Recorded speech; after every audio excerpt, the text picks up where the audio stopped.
PBD really made the wrong choice letting Jillian Michaels walk, right? Putting Lindy Lee and Anna Kasparian in the captain's chairs has not been producing content that people want to watch. It's been a steady decline since Jillian Michaels left. We talked about how she was the most telegenic, how she was the most refined presenter of the bunch. I never really cared for what she had to say at all. I think she's very dumb and establishment corporate machine talking points, but she clearly had a decade plus on reality television, and she was able to draw a crowd. When we look over at her take now, not getting a lot of engagement, struggling to get even 5,000 views on a video. And that's just not the case for Jillian Michaels. She has been blowing her take out of the water. Do you have any immediate thoughts as we take a look at why Jillian Michaels is succeeding where the Her Take cast is failing?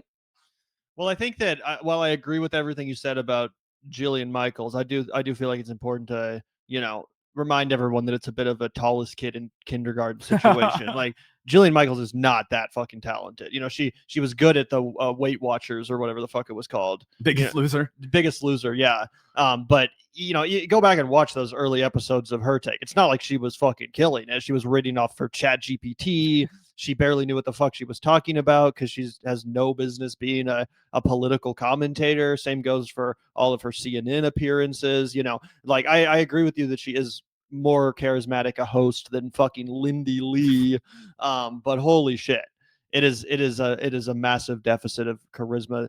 Even with that being said, and yeah, she was great at the fucking reality TV thing. It's honestly a miracle that she's become this successful even at YouTube and political commentary, just because of how fucking ignorant she is, how bland her commentary and perspective is, and her inability to even fucking debate, as we saw in the episode that she infamously walked out of. But that being said, I still fully agree with your premise that it was a mistake to let her walk from Her Take, because that reality is borne out by the numbers. Her show is doing infinitely better at this point than Her Take, and frankly, than any of the ladies on Her Take are doing on their respective programs either, which is kind of mind-blowing.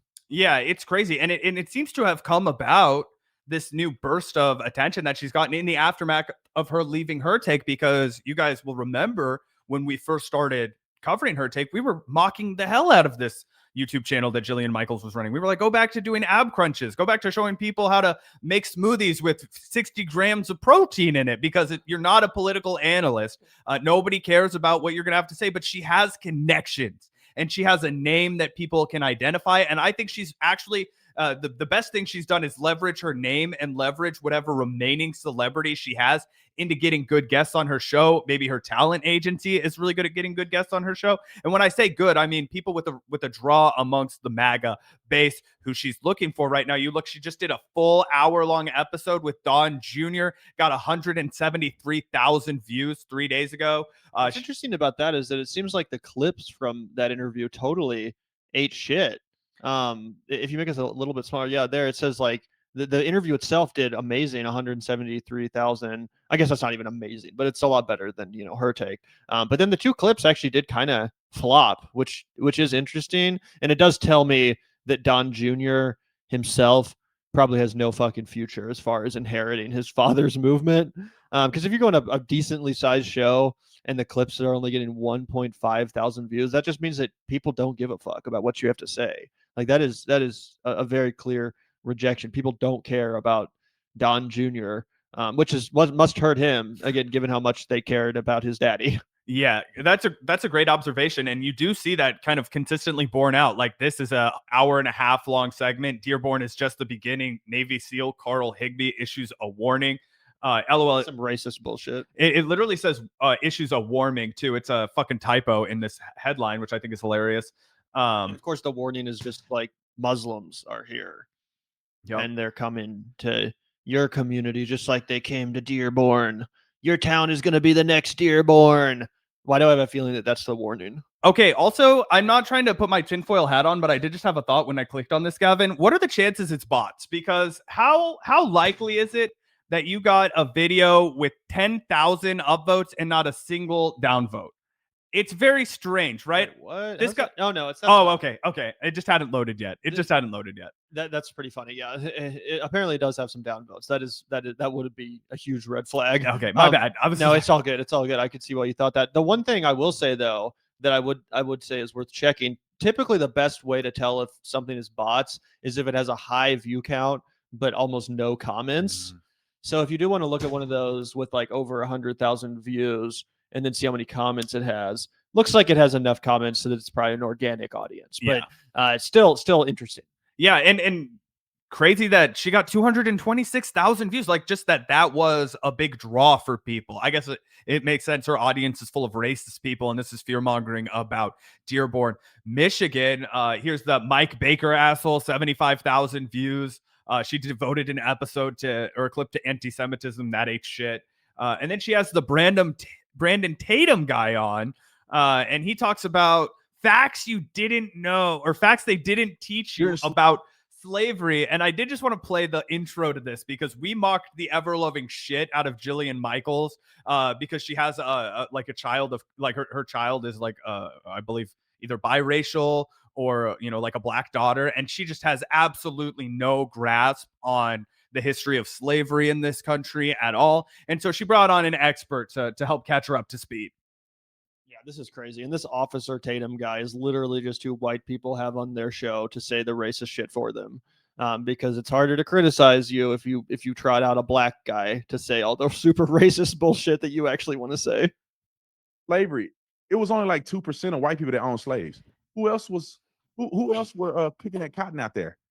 They act like all white people were sitting around. To elaborate on that, because I've been down that path, as you know, I appreciate that the entire Southern economy benefited off of slavery, but the counter argument to that is that the North chose not to, and that 350,000. Oh my God, the North chose not to because they'd already invested heavily in industrialization. It was not out of like supreme virtue, okay? I mean, like there was supreme virtue from some people who did make huge political strides, but one of the ways that they sold that to people was because of industrialization, which had not manifested in the South. It wasn't just the white people in the North were like so fucking good and, singing Kumbaya and not racist.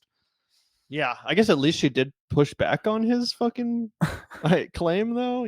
Because he was almost implying that, it wasn't just black people that were slaves; it was also white people. Like that's what he basically said. He was like, it wasn't just the blacks picking cotton. But to be fair, she does say thank you after he says that, which is not right. true at all. Right. I just don't even understand what? Like how this is even a rebuttal to that then? Because what? Yeah, we can play a little more. He wasn't even justifying slavery. He was just saying that technically only 2% of white people owned slaves, which I guess is true. A lot more than 2% of white people were racist as fuck.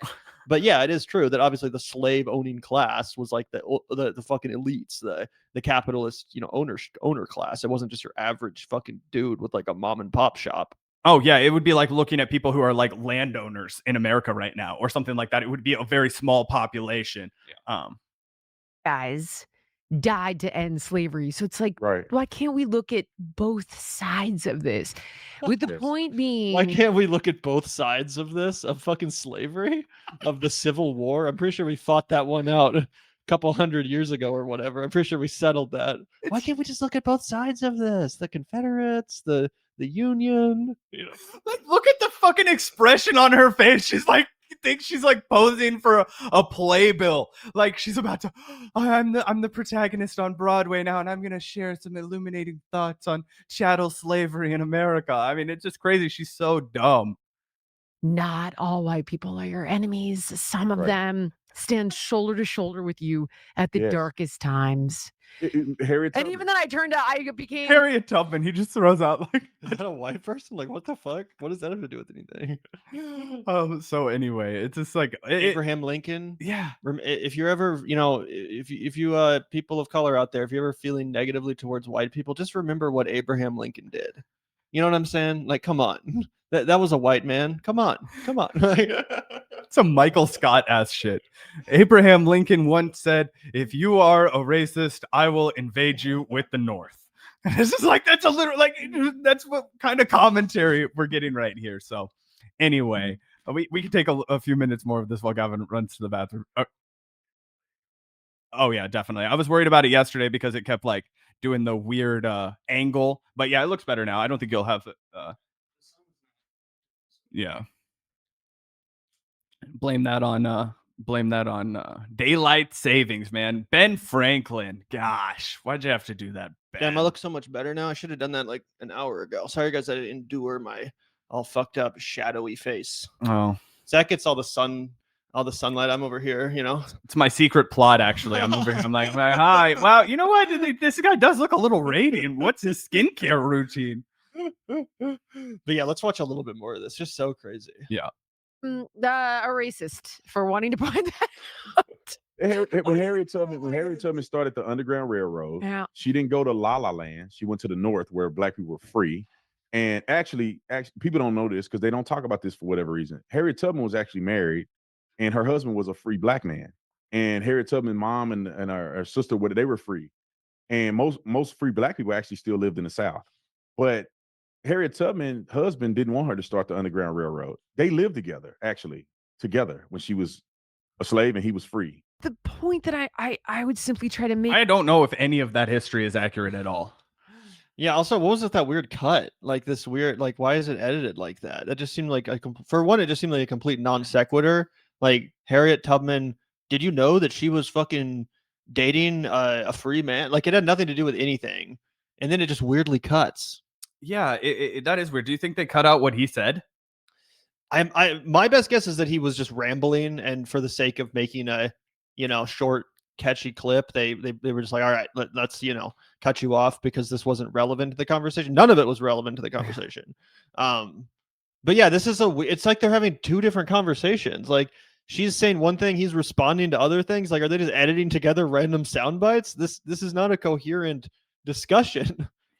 Yeah. Together when she was a slave and he was free. The point that I would simply try to make here is that I get it.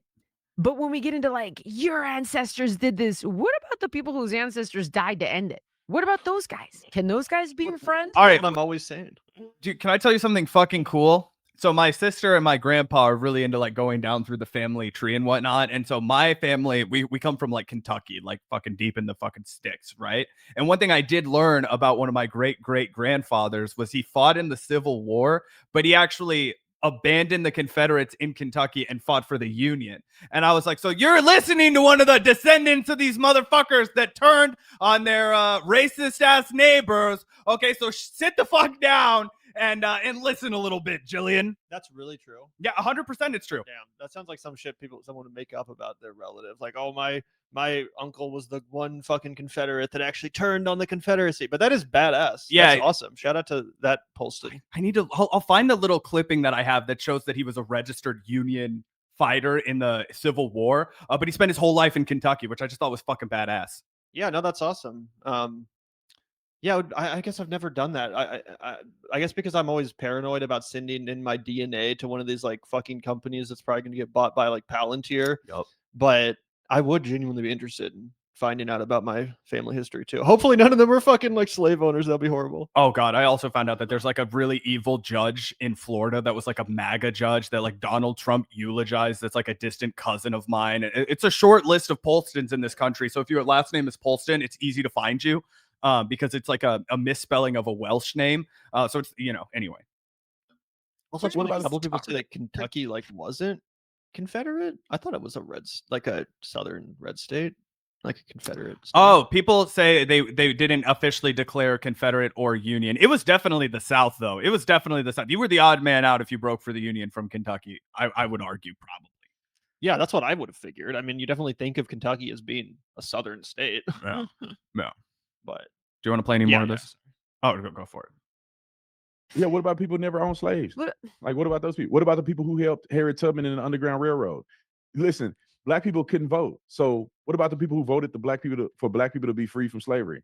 And what about like all of like fucking Jim Crow, like, and all of that oppression that black people experienced that wasn't like directly tied to slavery?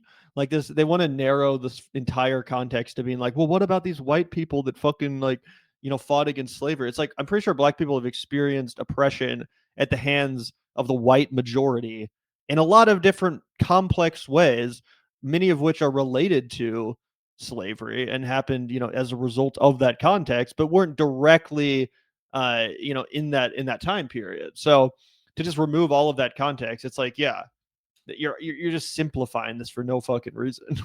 No Yep. one denies that some white people during the Civil War were anti-slavery.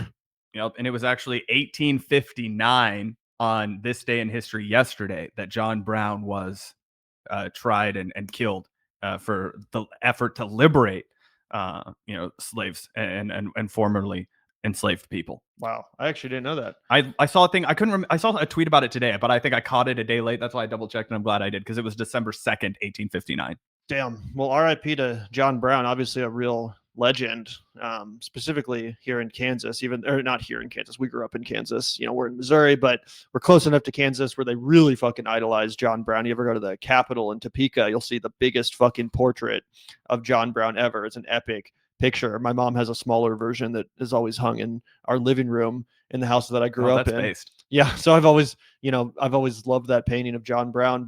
And I actually, I was over the summer, I was watching some of the Civil War docu-series by Ken Burns, and I didn't realize how important John Brown was. Like, arguably, the Civil War fucking really started because of the actions taken by John Brown.